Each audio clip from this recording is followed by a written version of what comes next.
All right, my dude. So I have finally moved on from playing The Walking Dead Survivors. Uh, for a and I'm gonna tell you why. I stopped playing even after all of the support and positive things I said about the game. Um, to my understanding, so before season two, it looked like they were going to implement some things that would make the game, you know, it really looked like they were going to implement some things that would make the game worth playing after you essentially get your first region chief. So the cycle of each server in the game, pretty much once you get to the sanctuary, the game is over. And I've been knew that. Like this is not something that I just learned by playing.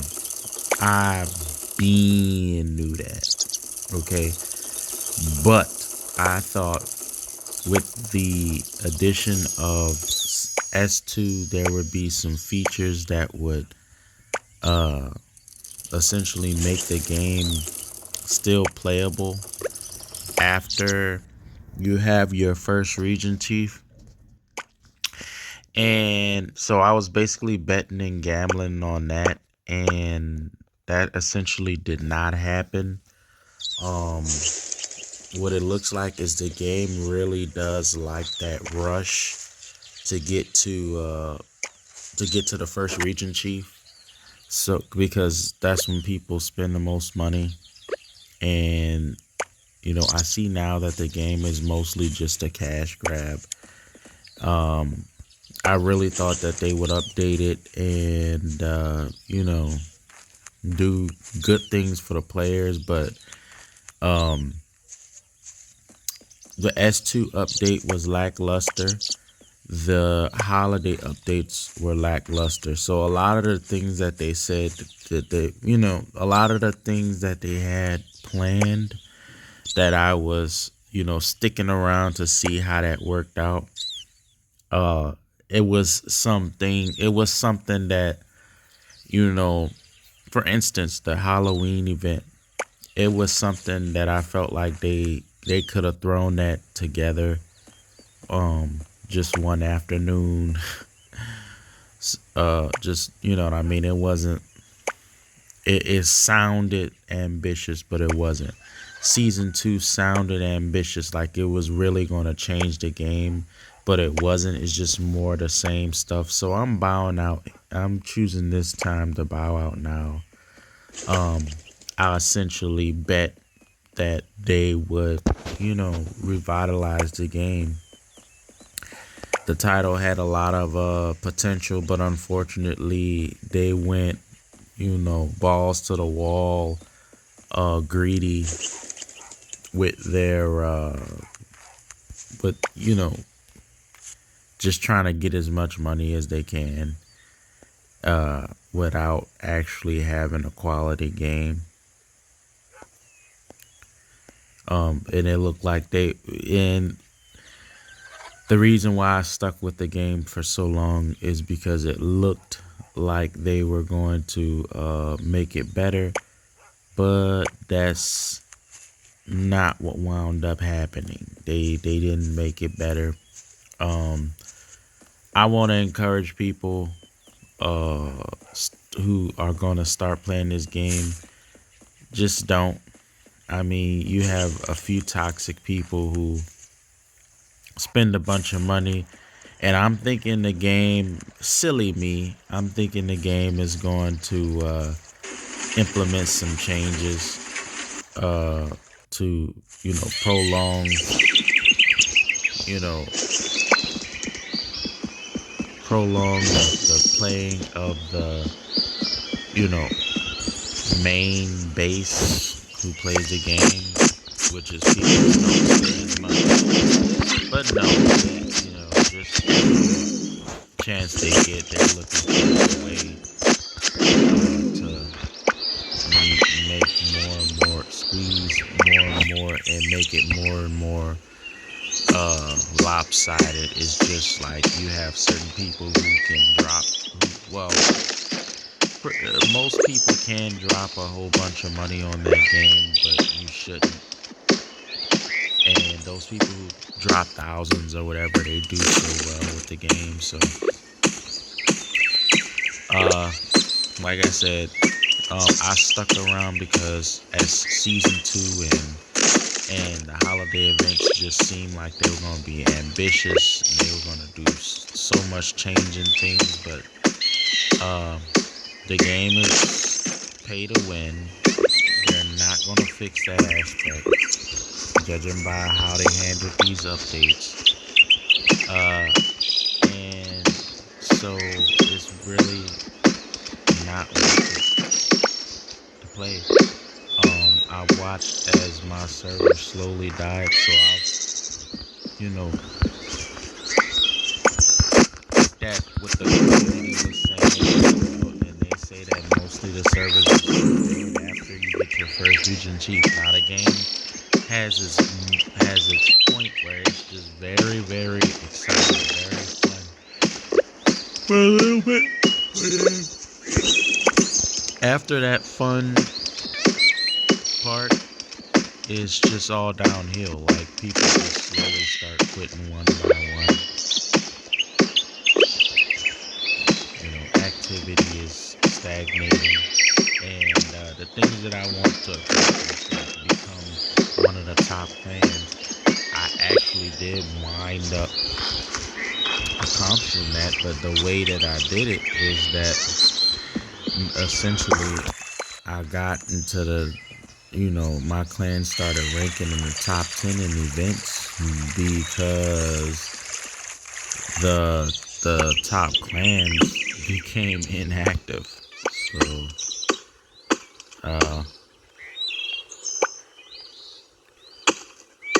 that's essentially what happened with all that. I've been considering making my own game. I talk about RuneScape a lot, but and it's just how RuneScape came about, how it worked out,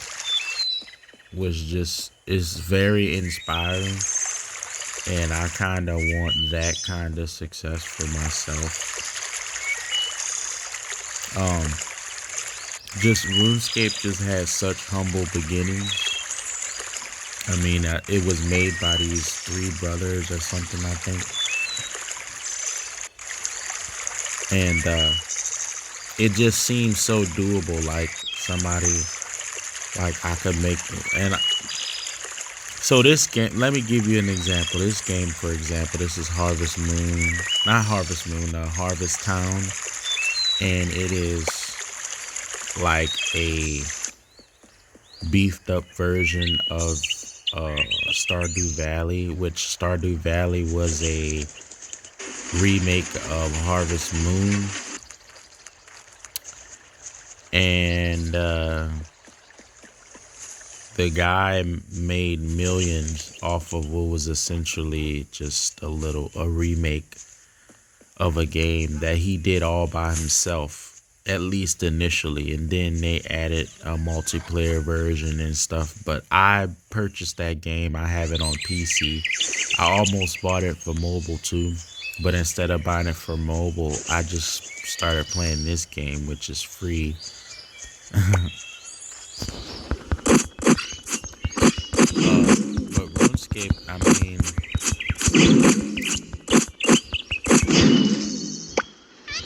I was watching several videos just about how it started off really small and they just kept on building it up. So I'm thinking I may take a similar route because, again, RuneScape is my all-time favorite MMORPG. I have my most memories with RuneScape, and I think achieving a level of success with that is still very possible. In fact, more possible now than ever. So I'm considering making my own game. I think, but I really want to like to build a on YouTube, and hopefully once I start live streaming and stuff, my little multiplayer game that I make is gonna be a hangout spot. You can stream from my game that whatever game I make. I've been thinking about making like a Maple Story type game. If you're a fan of Maple Story, some type of game like that would be very easy to make, something that I could make in my free time. Like literally, I could make a playable game and a playable Maple Story clone in like one day. And there is this service where you can there is a service where you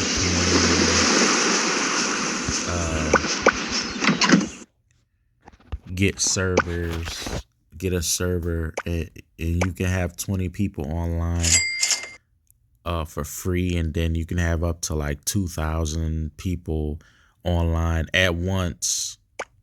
So it's it's how many people online at once. So I could start it off free, and then once I have consistently 20 people online, by the time I get consistently 20 people online, I ought to have decent revenue,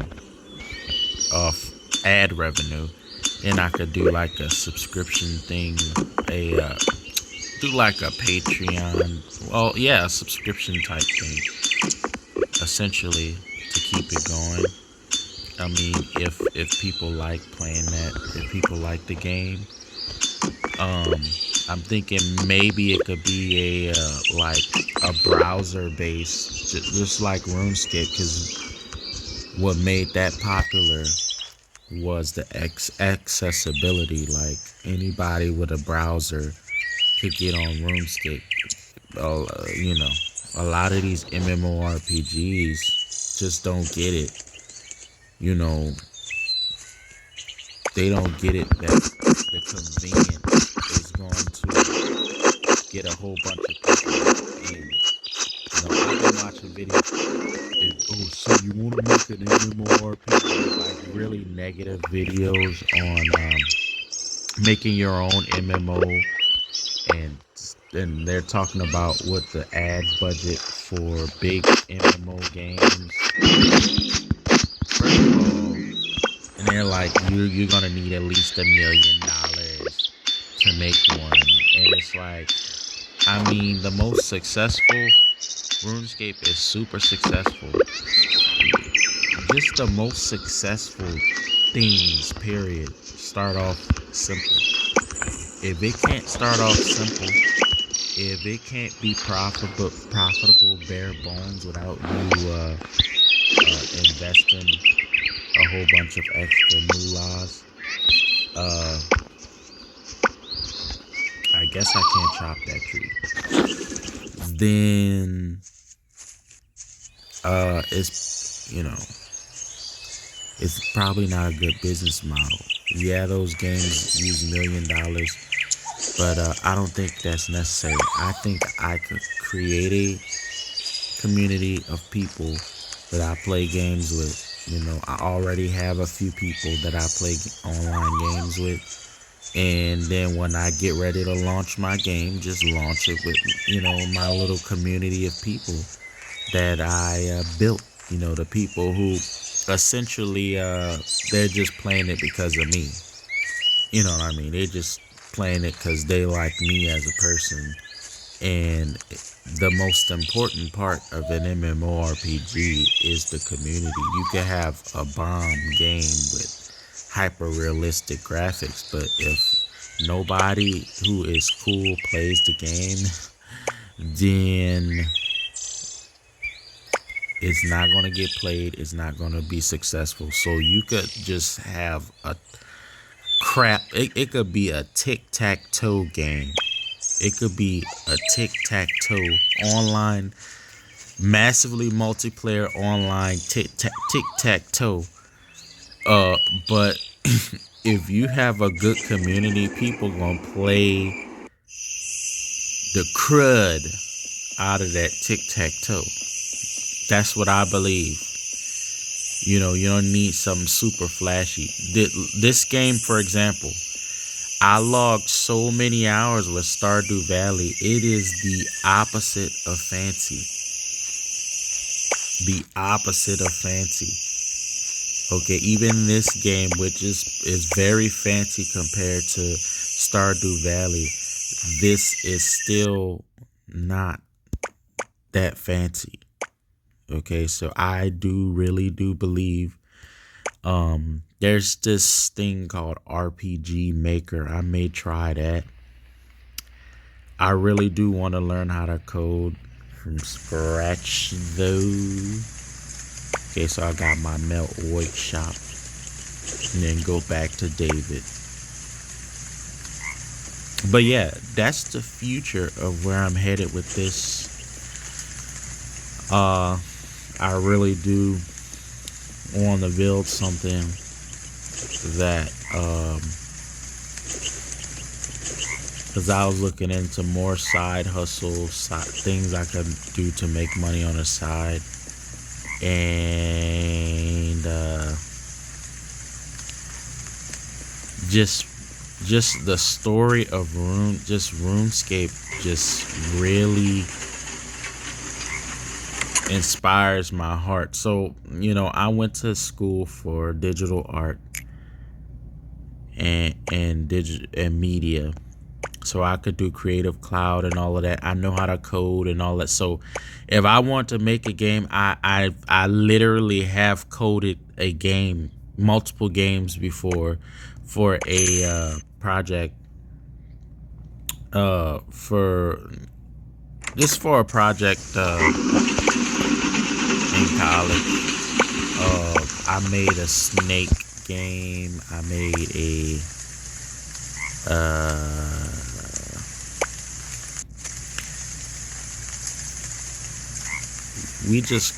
I just coded a bunch of what I might do. And the funny thing is,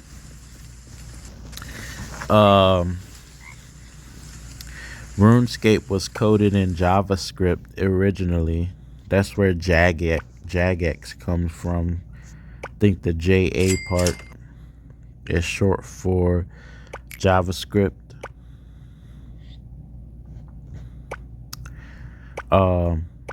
But the current version, RuneScape 3, is HTML5. So no matter how I started off, say I start a MapleStory platforming MMO, browser based, and this is my pitch. So you guys let me know if you would be interested, if you've played MapleStory and you would be interested in playing a browser based MapleStory type game.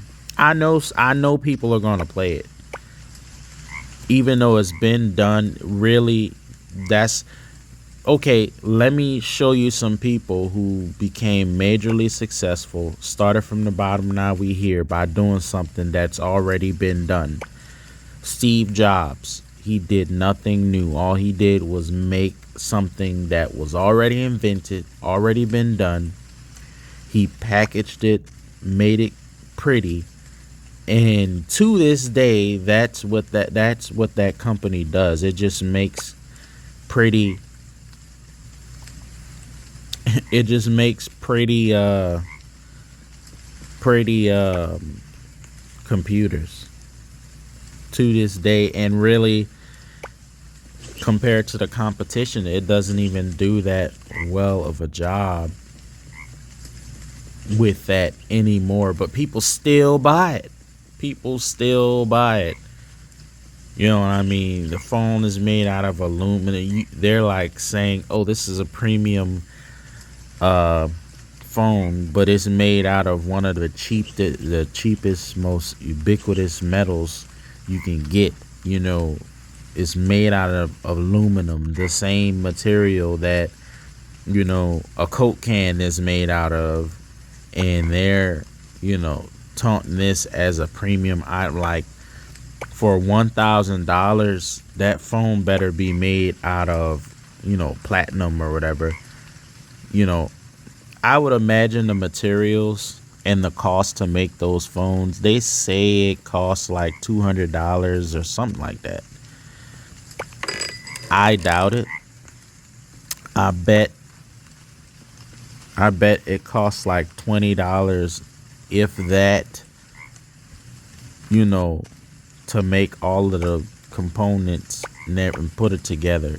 I you know, and so that's kind of what I was looking into, something that I could make like in a jiff, and just slowly, start off. See how I'm playing this game. You have eventually. Let me zoom out. You start off your farm right here.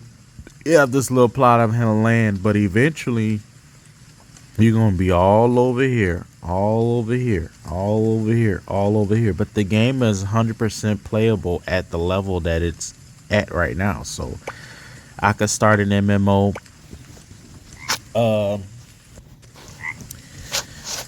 and just build on it one quest at a time. Just go, spend 1 week programming this quest and just build it up little by little. And I have something launched within a month that's playable, and just add on there from there. ESC. And that'll be my plan. But I wanted to know if you guys would play a game like that. So it's a MMO platformer like Maple Story. It's gonna be more Western than Eastern.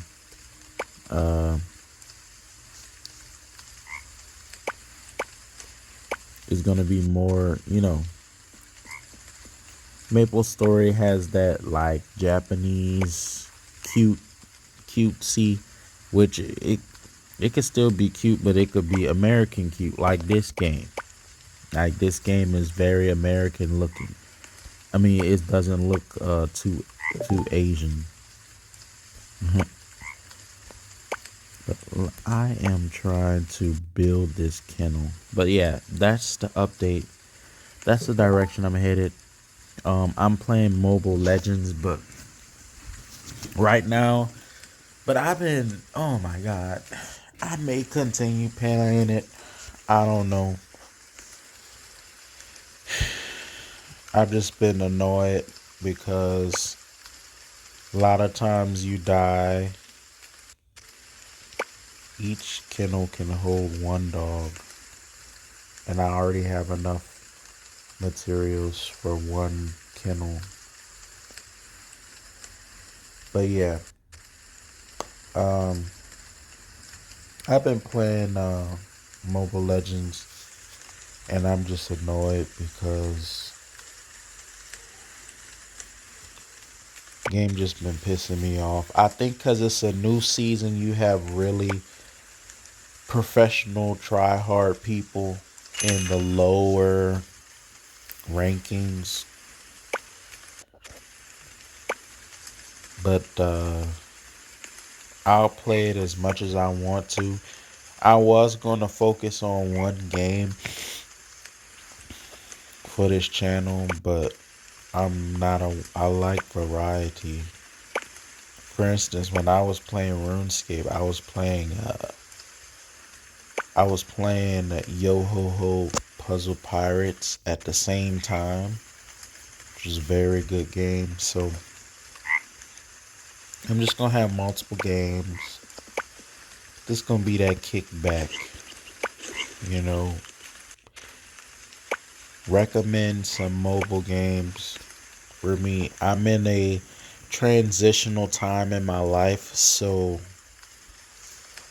I'll be able to get. I have a gaming laptop. I'll be able to get back on it soon. But I've been playing mostly mobile games because of where I'm at in my life.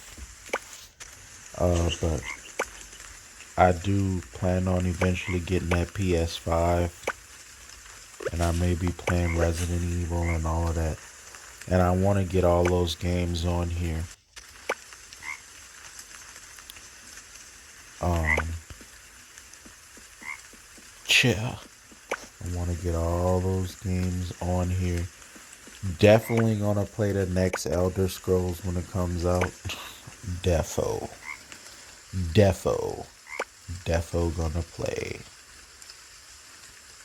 Harvest Town Trifles. But yeah, thanks for watching, my dudes.